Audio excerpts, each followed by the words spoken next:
امروز میخوام راجع به یه جهش ژنتیکی توی طبیعت صحبت بکنم. یه نفرین برای زمین و حتی خودش، جایی که تاریخ معنی پیدا میکنه.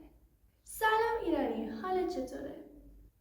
امروز میخوایم راجع به یک نفرین صحبت بکنیم. یک نفرین برای زمین، طبیعتش و حتی برای خودمون نفرین. حالا حدس بزنیم اون نفرین اسمش چیه؟ آفرین، انسان، آدمیزاد، اشرف مخلوقات. کلا زمین به دو قسمت تقسیم میشه تاریخچش، قبل انسان و بعد از انسان، که من فکر میکنم حتی زمین هم بعد از انسان زمین قبلی نشد.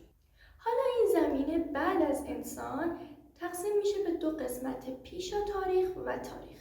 حالا مرز پیشا تاریخ و تاریخ چیه؟ زمانی که انسان خط رو اختراع میکنه و شروع به نوشتن میکنه رو میگیم شروع تاریخ، و قبل از اون یعنی زمانی که انسان وجود داشت اما خطی اختراع نشده بود رو بهش میگیم پیشا تاریخ. این پیشا تاریخ مربوط میشه به 7 میلیون سال پیش، یعنی 7 میلیون ساله که متاسفانه انسان داره روی زمین زندگی میکنه.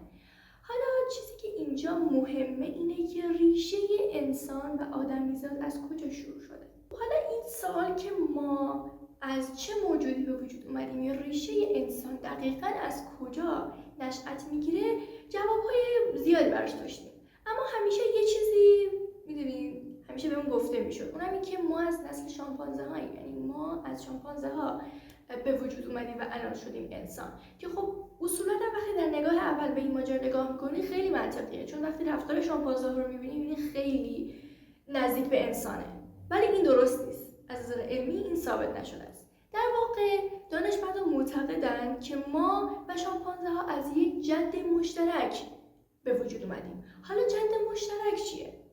سوال خوبیه. جد مشترک یعنی اینکه موجودی که هم انسانه و هم شامپانزه، یا بهتر بگم نه انسانه و نه شامپانزه. خلاصه بخوام بهتون بگم جفت ویژگی ها رو داره، یعنی پتانسیل هم شامپانزه بودن رو داره هم انسان بودن رو. و اینجا یه نکته باید بهتون بگم که تاریخچه انسان مثل اینکه برمیگرده به آفریقا، یعنی انسان اولین جایی که زندگی کرده آفریقا بوده، اونجا به وجود اومده، اونجا شروع کرده به تکامل و تکامل یافتن، نمیدونم هرچی، آفریقا بوده، از اول آفریقا بوده، بعد شروع کرده مهاجرت کردن. حالا بهتون میگم کجاها شروع میکنه و دقیقاً چطور به این نتیجه میرسه، اما خب در همین حد بدونید که شروعمون از آفریقا بوده، ما تو آفریقا اول زندگی میکردیم و این جد مشترک هم توی آفریقا زندگی میکرده، که خب یکی از بزرگترین عواملی که توی تاریخ داشتیم که باعث خیلی تغییرات شده همیشه تغییر آب و هوا بوده.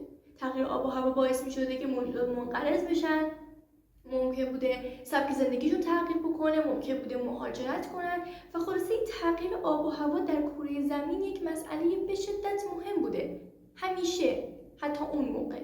و آفریقا اون زمان که جد مشترک وجود داشته در حقیقت یک فضای خیلی سرسبز پر از درخت، خوش آب و هوای بارونی، اینجور چیزی بوده. خب اما با گذشت زمان یه قسمتی از آفریقا تبدیل میشه به علفزار، جایی که درخت کمتر بوده و این جد مشترک توی دو قسمت مختلف از آفریقا قرار میگیره، جایی که علفزار بوده و جایی که هنوز درخت وجود داشته، خیلی درخت وجود داشته، و همین باعث میشه که تقریبا شروع بکنه به تفکیک شدن. یعنی اون جد مشترکی که توی آفریقا تو قسمت جنگلزارش زندگی میکرده تبدیل میشه به شامپانزه و اون جد مشترکی که میره توی علفزار زندگی میکنه هم کم کم تبدیل میشه به انسان. وقتی آدم راجع به جد مشترک میشنوه اول چیزی که براش سوال میشه اینه که خب جد مشترک چه شکلی بوده، چیکار میکرده، زندگیش چطور بوده و هر چیزی شبیه این. اما نکته‌ای که وجود داره اینه که ما هیچ مدرکی نسبت به اینکه آقا چرا جد مشترک وجود داشته یا اصلا جد مشترک وجود داشته یا نه نداریم. اصلا هیچ مدرکی نیست، هیچ فسیلی نیست، هیچ میدونید در حد این نظریه است، اما نظریه‌ای که واقعا منطقیه. اگه بهش نگاه بکنیم می‌بینیم که میدونید خیلی منطقی تره که بخوایم اینو بپذیریم که نه ما از شامپانزه نه شامپانزه ها از ما، در واقع ما جفتمون یه چیزیم. خب این خیلی منطقی تره تا بخوایم بپذیریم که ما از اونهاییم. میدونی چی بگم؟ خیلی منطقی تره. حالا واضح بخوایم بگیم چرا منطقی تره از نظر علمیش دو دلیل بیشتر نداره، چون ما تقریبا نزدیک به 98% تا 99% از نظر دی ان ای شبیه شامپانزه هاییم و شامپانزه ها هم همینطور و اگر اسکلت هامون رو کنار هم دیگه قرار بدیم خیلی به هم شبیه و این دلایلیه که ما میگیم نظریه جد مشترک وجود داره و منطقیه. میدونید خیلی راحت تره که بخوای بپذیری جد مشترکی وجود داشته تا بخوای بگیم ما از شامپانزه هاییم. ولی خب یه سری گونه از انسان ها هم بوده که در طول تاریخ هیچ رد و نشونه‌ای نداشتن. یه سری موجودات بودن که ما میگفتیم احتمالاً اینا جد مشترکن. Sahelanthropus Orienteknesis Ardipithecus remedis. خب اینا چند تا موجود هستن که وقتی عکساشون رو نگاه میکنیم نه انسانن و نه شامپانزه، یه چیزی مابین اینها، جفتشون میتونن باشن و به خاطر همین دانشمندان میگن احتمالاً یکی از اینها جد مشترک ما باشه، ولی خب چون هیچ مدرکی نیست و صرفا یک نظریه خیلی منطقیه به خاطر همین هیچ چیزی برای تایید نیست که بخوایم بگیم این حتما جد مشترکه. و همونطور که بهتون گفتم این جد مشترکی که هیچ مدرکی ازش در دسترس نیست توی دو موقعیت مختلف قرار میگیره که همین باعث به وجود اومدن دو گونه متفاوت میشه، انسان‌ها و شامپانزه. حالا چی بوده توی این علفزار که باعث شده این جد مشترک تبدیل بشه به انسان، یعنی شروعی بشه برای به وجود اومدن انسان؟ اونم به خاطر چی؟ دقیقاً بخوام بهتون بگم به خاطر این بوده که توی علفزار درخت کم بوده و به خاطر همین دیگه کمتر لازم بوده از درخت آویزون بشن، درخت برن بالا و همین باعث شده که دو پا بشن، از دستاشون آزاد بشه، دستاشون لازم نباشه استفاده بکنن و موجودی دو پا بشه و تعریف انسان هم دقیقاً همینه، موجودی دو پا. و اونجایی که دقیقاً جد مشترک دیگه تقریباً میشه گفت یه جورایی این دو پا بودن رو شروع کرد، دیگه اسمشو نمیذارم جد مشترک، در واقع میشه شروع گونه انسانی، شروع انسان. و اسم این موجود یعنی گونه اولیه انسان بوده Australopithecus afarensis که این موجود مربوط میشه به وجودش، یعنی در واقع مربوط میشه به 4 میلیون سال پیش. یعنی من بهتون گفتم پیش تاریخ از 7 میلیون سال پیش شروع میشه، یعنی جایی که جد مشترک وجود داشته و گونه اولیه انسانی مربوط میشه به 4 میلیون سال پیش، یعنی توی 3 میلیون سال جد مشترک تصمیم گرفته که دیگه از درخت آویزون نشه و شروع کنه با پاهاش راه رفتن، که این چیزای منطقیه. 3 میلیون سال زحمت برای فقط این، برای یک شروع.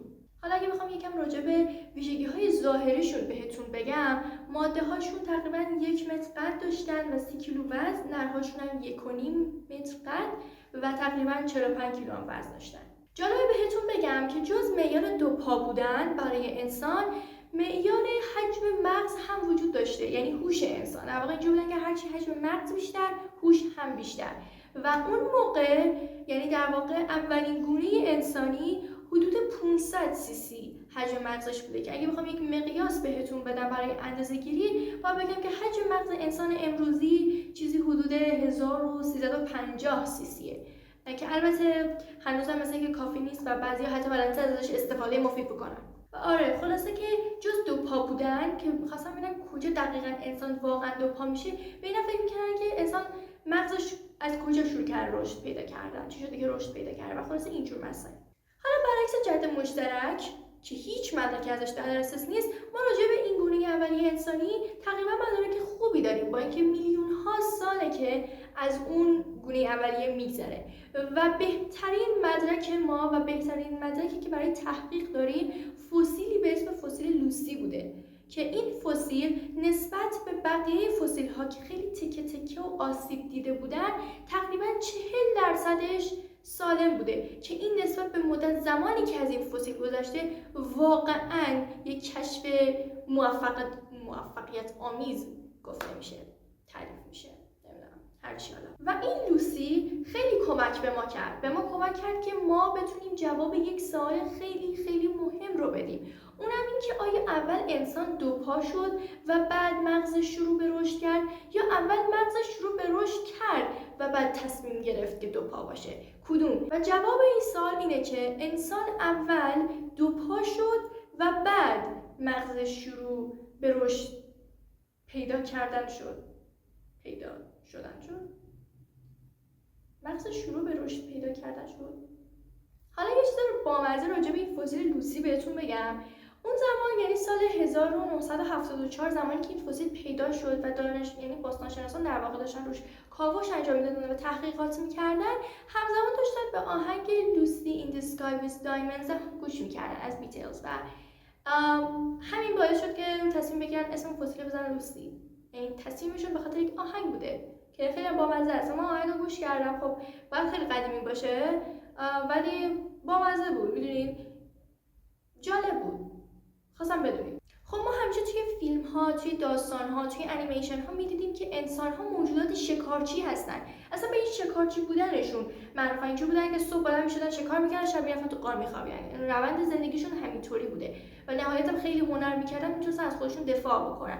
ولی اصول اولیه‌شون شکارچی بودن بوده که با بهتون بگم که انسان ها، یعنی این گونه اولیه‌ای که بهتون گفتم، اصلا شکارچیای خوبی نبودن، اصلا شکارچی نبودن، تومه بودن، تومه حیوانات خیلی بزرگی مثل اون موقع فکر می‌کنم چیزی داشتیم به اسم گربه دندون خنجری، کروکودیل‌ها، پرنده‌های بزرگ شکاری و خلاصه تومه بودن. یعنی اینجوری بودن که یهو راه می‌رفتن یکی میاد می‌بردتشون، می‌خوردتشون خیلی راحت و اصلا شکار بلد نبودن، اصلا خیلی موجودات ناز و مظلومی بودن. و حالا سوالی که از چی تغذیه می‌کردن؟ خب از لاشه حیوانات، یعنی اصلا شکار بلد نبودن، حتی می‌تونم بگم کشتن شاید بلد نبودن، نمی‌دونم چیکار می‌کردن، ولی مثلا دیدن یه حیوان جا افتاده می‌گرفتن می‌خوردنش خیلی راحت. یا مثلا یه حیوان دیگه میومده یه چیز دیگه چه کار می‌کرده، اون از پس مانده اون می‌خوردن.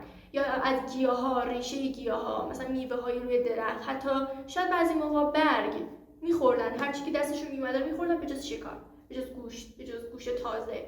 و خب این نکته منفی به حساب میاد، چون که اینا مفید نبوده برای انسان، میدونید بهشون انرژی نمیداده و همین باعث میشه که خیلی خسته باشن، خیلی کم انرژی باشن، مغز کار نکنه و همین خیلی انسان رو اذیت میکرده. دیگه تو نمیدونی مشکل چیه، خب ولی مشکل اینه و داره این اذیتت میکنه، خیلی طول میکشه تا بفهمی.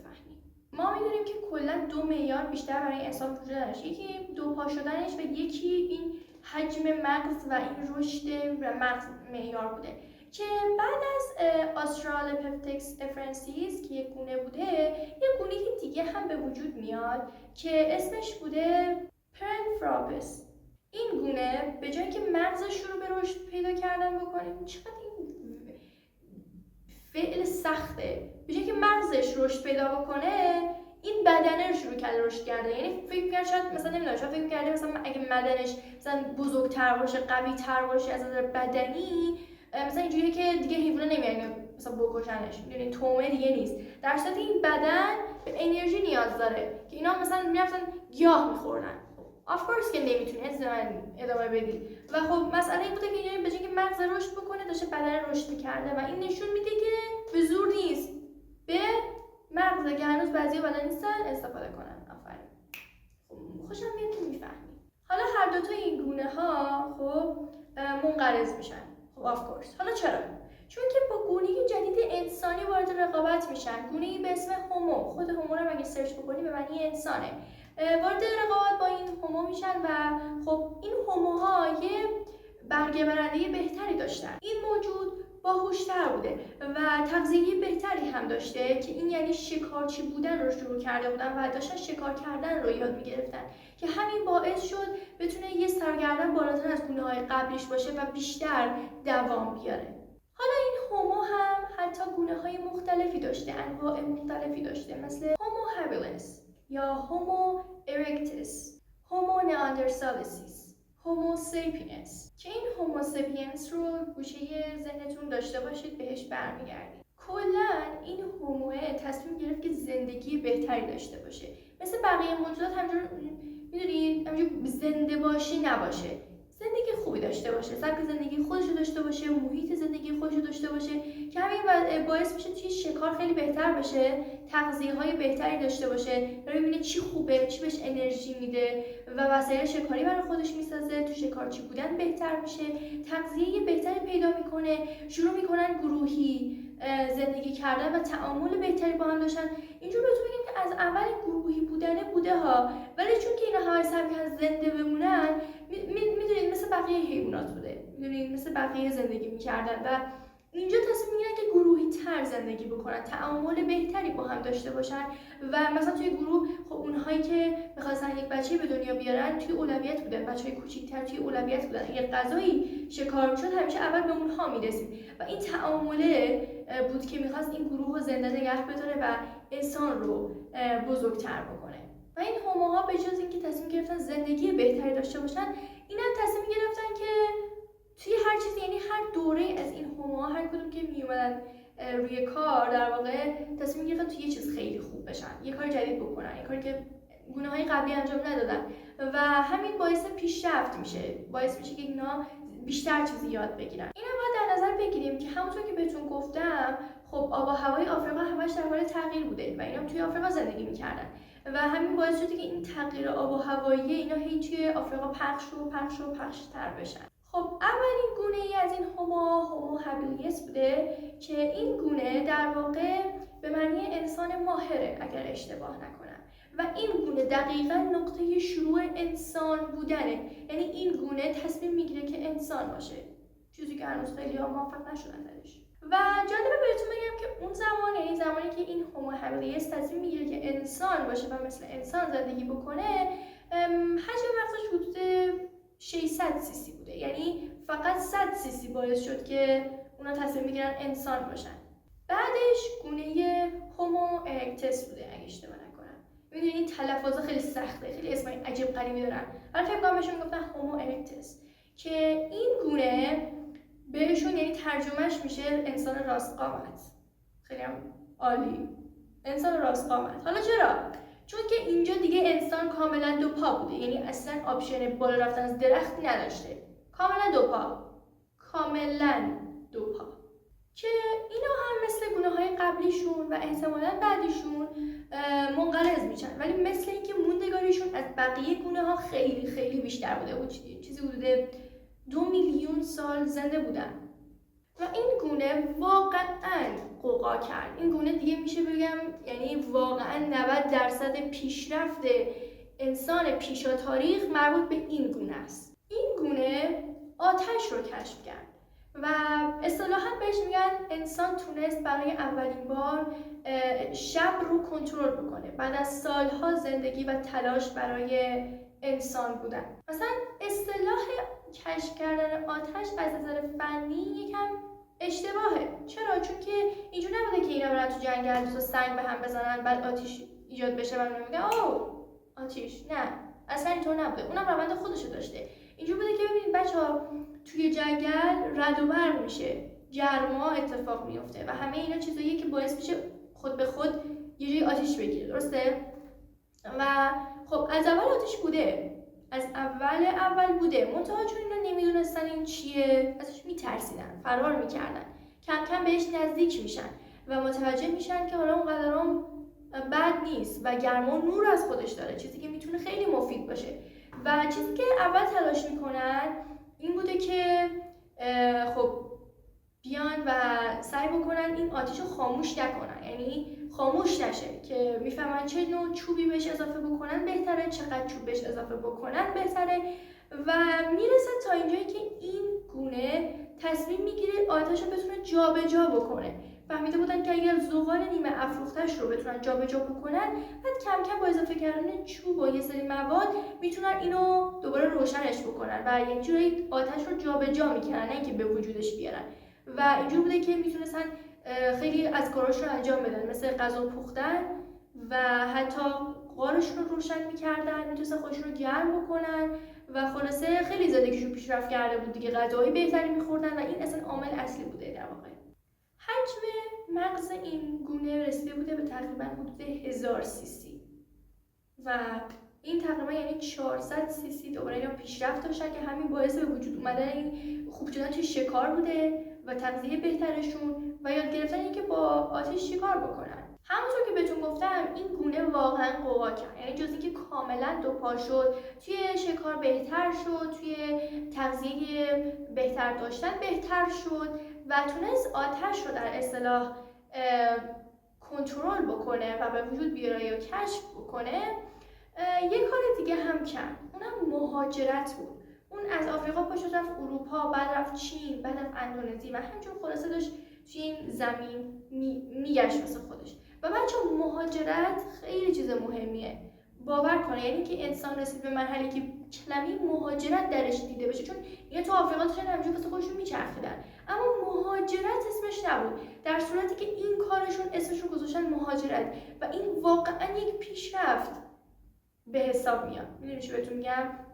چون که شما فکر کنید مثلا شما بچه بودی، خیلی سن کمی داشتی، هر شاید مدرسه هم نمیرفتید، کلمه مهاجرت براتون کلمه بود اصلا شما نمیتونید در نظر بگیرید آقا پاشم برم یه جای دیگه زندگی بکنم، پاشم برم یه قاره دیگه، یه کشور دیگه. میدونی چی بهتون میگم؟ تو فکر کن مثلا یهو انسان از ناکجا با جایی که اصلا هیچ وقت این کلمه رو تا حالا ذهنش هم نخورده بود تصمیم میگیره مهاجرت بکنه، بره جاهایی که مثلا شما الان مهاجرت بکنی، میدونی آقا اگه بری اونور آب و پول داشته باشی، آب و غذا بهت میرسه، یه زندگی خوب خواهی داشت، حتی میتونی پول خوب در بیاری. اما اونجا اینجور نبوده، اون زمان اینطور نبوده. تو نمیدونی دو قدمی اونورتر چه خبره، نمیدونی الان شب بشه قرار چه اتفاقی بیفته، نمیدونی 2 سال دیگه زندن یا نه. خب درسته که اینا مثلا موجود شکاری شده بودن، اما به هر حال تومه هم بودن دیگه، موجود بزرگتر از اینا هم بودن دیگه. هر میدونی چی بهتون میگم؟ یعنی موجود وقتی بزرگتر از شما باشه آف کورس که قرار شکاری باشه. یعنی حتی کوسه با اینکه تقریبا میشه گفت خیلی بزرگتر از انسان نیست، اما موجود شکاری به حساب میاد و سالیانه خیلی از آدما رو میکشه. میدونی چی بهتون میگم؟ حتی کروکودیل. و میخوام اینجوری بهتون بگم که این تومه بودن انسان همیشه وجود داشته، منتها انسان بهتر یاد گرفته بود از خودش دفاع بکنه، بهتر یاد گرفته بود شکار بکنه. ولی خب این از تومه بودنش خیلی نمیشه گفت چیزی رو کم کرده بود. و همین شما فکر مثلا تصمیم میگیری مهاجرت بکنی، بری جایی که نمیدونی اون برترش چه خبره. میدونی ممکن بوده حتی برای جایی که موجودات خیلی وحشی‌تری زندگی میکردن و اینکه اصلا انسان تصمیم میگیره واقعا پیشرفت خیلی خیلی خیلی بزرگی به حساب میاد. و در نهایت گونه هومو نئاندرتالنسیس شد تیر آخر، یک تیر خلاص برای انسان امروزی. این گونه توی اروپا و غرب آسیا زندگی می‌کردند و دوره زمانیشون برمیگرده به دوره‌ای که حتی عصر یخبندان هم به چشم دیده بودن. حالا اینکه عصر یخبندان چیه خیلی خلاصه مفید بخوام بهتون بگم، در دوره آب و هوایی از زمین بوده که تقریبا نصفی از زمین یخ زده بوده، زیر یخ بوده. مثل لندن و کانادا کاملا زیر آب، زیر یخ بودن در واقع. و زندگی خیلی سخت شده بوده که اینجا انسان تصمیم میگیره که فقط زنده بمونه، برای بقا تلاش بکنه و چیزی که انسان رو نجات میده گروهی کار کردن بوده، زندگی کردن بوده، تعامل با یکدیگر بوده و همین تعامل و گروهی زندگی کردن بود که در نهایت تونست انسان رو نجات بده. و شاید به خاطر همینه که اون موجودات زیادی رو داریم که توی عصر یخبندان زندگی میکردن و اون عصر باعث شد که منقرض بشن، اما انسان تونست جون سالم به در ببره. چرا؟ چون تونست گروهی زندگی بکنه، تونست تعامل داشته باشه و فکر میکنم تنها دلیلی که تونستن زنده بمونن همین گروهی زندگی کردنه بود. جدا از اینکه دیگه گروهی بودن شده بود دلیل زندگیشون و تمام تمرکزشون برای بقا بود، خیلی هم پیشرفت کرده بودن دیگه، در این به اوج توانایی‌های خودشون رسیده بودن. یعنی توی شکار خیلی خیلی حرفه‌ای شده بودن و حتی میتونستن آتیش درست بکنن خودشون، یعنی لازم نبودش که سعی بکنن آتیش رو روشن نگه بدارن یا حتی بخوان جابجاش بکنن، میتونستن هر جایی که دلشون بخواد آتیش رو خودشون به وجود بیارن. که این دیگه یعنی حرفه‌ای شدن در زمینه آتیش داشتن، یک چیزی بوده که در زندگیشون خیلی نیاز بوده و اینا داشتنش و بلد بودن که چطور حتی به وجودش بیارن. ولی چیزی که خیلی توی این گونه به چشم اومد دفن مردگان و همدلی با افراد آسیب دیده توی گروه بود. یعنی دانشمندان اومدن فسیل‌هایی رو کشف کردن که مشخص بود این موجود آسیب‌های شدید دیده بود اما سالها زندگی کرده بود، که این نشون می‌داد یکی داشته ازش مراقبت می‌کرده. و این مراقبت کردن از فرد آسیب دیده، حالا چه گروه چه یک، میدونی چی بهتون میگم، همین مراقبت کردن چیزی بود که توی گروه‌های قبلی اصلا دیده نمی‌شد و اینا این کارو می‌کردن، از افراد گروه که آسیب دیده بودن مراقبت می‌کردن و دفن مردگان داشتن. یعنی فکر می‌کنم اون زمان قبل از این گونه در واقع اینجوری بوده که وقتی یکی می‌مرده دیگه همونجور رهاش می‌کردن دیگه، حالا یه موجودی یا میومده می‌خوردتش یا همونجور کم کم دفن می‌شده، خود به خود تجزیه می‌شده و خلاصه کاری بهش نداشتن. ولی دانشمندان دیدن که فسیل‌های مربوط به این گونه از روی عمد به خاک سپرده شدن و دفن شدن، که خب این کاملا نشون میداد که اینا تصمیم گرفته بودن که مردگانشون رو دفن میکنن، که حالا خیلی واضح نیست که این دلیل دینی داشته، آیین داشتن اینا چی بوده داستان، ولی بیشتر به احتمال احترام بوده. یعنی خلاصه از دین و مسائل مذهبی این دفن کردن مردگان همیشه یک مسئله برای احترام بوده، میدونین، برای نشون دادن احترام خودشون به اون فرد. در واقع اینجا یه پرانتز باز بکنم، اون زمان هم مثل الان افرادی ممکن بوده به دنیا بیان که از مادرزاد مشکلاتی داشتن، حالا چه جسمانی چه روانی چه هرچی مشکلاتی داشتن که نمیتونستن به گروه کمک بکنن یا حتی میرفتن شکار آسیب میدیدن، خب، یا هر چیزی شبیه این. و اون زمان چیزی به اسم پزشک، درمان یا مراقبت وجود نداشته. اینجوری بودن که خب این نمیتونه با گروه بیاد یا این نمیتونه به گروه کمک بکنه، نمیتونه هیچ کاری انجام بده، به خاطر همین میذاشتن بمیره. و اینجوری نبوده که مثلا طرف آسیب ببینه و مدت‌ها بعد زندگی بکنه، نه، در جا میمرده، در جا یکی دو روز نهایت دووم میآورده و مرگ خیلی برای اینها چیز عادی بوده، ممکن بوده روزانه خیلی براشون اتفاق بیفته، تا اینکه این گروه تصمیم میگیرن، یعنی این گونه در واقع تصمیم میگیرن که کم کم از بیمارهاشون مراقبت بکنن، از افراد آسیب دیده مراقبت بکنن و بذارن اینا یکم بیشتر زنده بمونن. میدونی چی بهتون میگم؟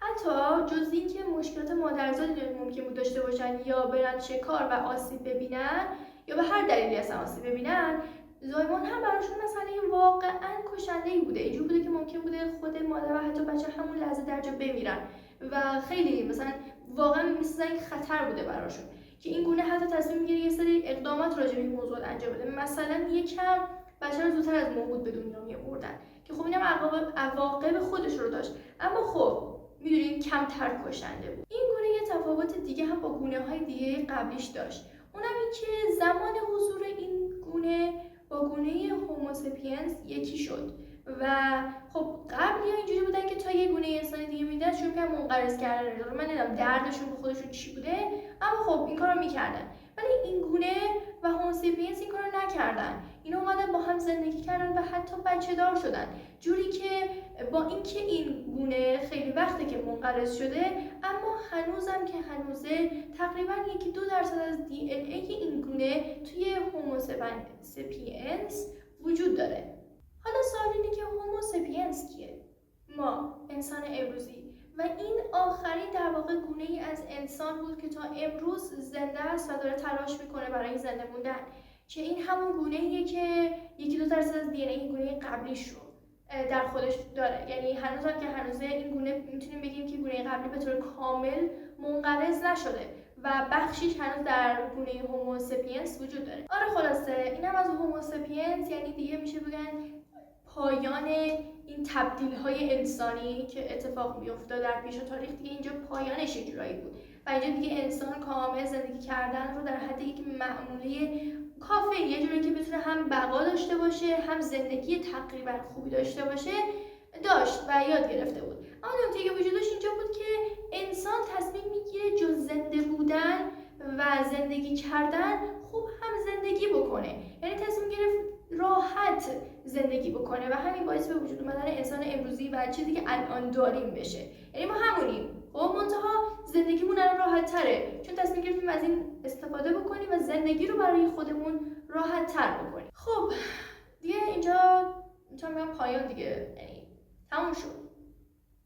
آره اینجا یعنی کلا میخوام بهتون بگم که انسان اول سعی کرد انسان باشه، سعی کرد اول بتونه این بدن انسانی شکلش رو درست بکنه، اول یک نوعی از انسان بشه، یه موجودی بشه، بعد شروع کرد رفتار انسانی داشتن و در نهایت تصمیم گرفت که زندگی راحتی داشته باشه که بشه انسان امروزی. اما نکته که در مجموع همه اینها خیلی بامزه است اونم اجتماعی بودن انسانه که میگن انسان ذاتاً موجودی اجتماعیه. حالا مثلا اینکه واقعا هستیم یا نیستیم، خب اگه به مسئله نگاه بکنی، به روند تکامل انسان نگاه بکنی، متوجه میشیم که نیستیم، خب نبودیم، اما چون دلیل بقا شد، چون تونست توی عصر یخبندان ما رو نجات بده و ما خیلی درش حرفه‌ای شدیم، یه لزوم شد، یک رسم، یک سنت. و خب اینجوری که داریم دیگه، میدونید چی بهتون میگم، اینجوری بودن که انسان موجودی اجتماعیه که میتونه زنده باشه، یعنی اگه انسان موجودی اجتماعی نباشه زنده نیست دیگه، انسانی نیست. بخاطر همین احتمالاً انسان موجودی اجتماعیه که مثلا الان بدترین کار همین اجتماعی بودن. خب آقا اینم پایان این ویدیو و این قسمت. من گفتم که توی ویدیوی اول بهتون گفتم که دوست دارم که خب میدونین راجع به تاریخ صحبت بکنیم، اما همیشه برام سوال بود که این انسان از کجا اومده، این موجود انسان از کجا اومده. و خب حدس که زیاد بود، ولی خب من رفتم خودم تحقیق کردم و اومدم که با شما شیرش بکنم و امروز فهمیدیم که انسان واقعا از کجا اومده و تاریخ از کجا شروع میشه. و به نظرم هم جالب بود. میدونین برای شروع گفتن و صحبت راجع به تاریخ به نظر من واقعا شروع خوبی. اما از اون بگذریم، از مسائل تاریخ و پیشا تاریخ و مسائل بعدی که قرار راجع بهش حرف بزنیم، میخوام یه آپدیت خیلی خیلی کوچیک بدم ته ویدیویی. میدونی چی بهتون میگم؟ خسته شدم، خیلی حرف زدم. وقتی داشتم ادیت میکردم متوجه شدم که خب خیلی صدای اکو میشه و شاید جالب باشه که این میکروفون داشته باشم. یه میکروفون همچین در حد معقولی خریدم، در حدی شروع بکنم، گفتم بهتون در حدی شروع بکنم. و وقتی اومد، یعنی دیروز اومد و امروز اومدم که فیلم بگیرم، متوجه شدم که خیلی جالب نیست کیفیته. یعنی خوبه ها میکروفونه، اما نمیدونم، من خوشم نیومد و ترجیح دادم که همینجور ادامه بدم. البته میدونین خیلی هم بد نیست. خب یعنی این صدایی که الان ضبط میشه خیلی بدتر از اون نیست، خیلی بهتره. اما نکته‌ای که وجود داره اینه که احساس می‌کنم اگر جایی نبودیم که خیلی خلوت باشه و صدا اکو نمی‌شد، مشکلی نداشت اگه من فقط با میکروفون گوشی پیش میرفتم. حالا کارش می‌کنم، میدونین مهم نیته. آره کارش می‌کنم. بله حالا میدونین زیاد الان دیگه حوصله ندارم بهش بخوام به فکر بکنم، بیشتر مثلا یه چیز دیگه است. اما حالا بخوام خلاصه بگم از وضعیت الان، من بهتون گفتم تو ویدیو قبلی که انتظار داشتم که 20 نفر، یعنی ببخشید 10 نفر ویدیو قبلی رو ببینن، که الان نمیدونم چند نفره، ولی اون موقع که داشتم، یعنی قبل تقریبا 10 دقیقه قبل از اینکه این ویدیو رو بخوام بگیرم داشتم نگاه می‌کردم، 20 نفر دیده بودن تو یک روز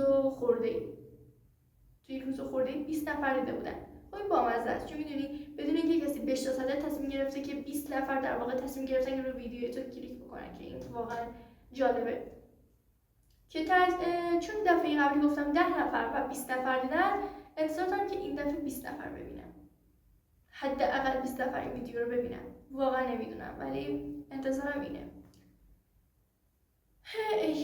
فکر میکنم که به پایان رسیدیم، دوباره به پایان این ویدیو و وقتشه که بگم که چه ویدیوی بعدی میبینمتون.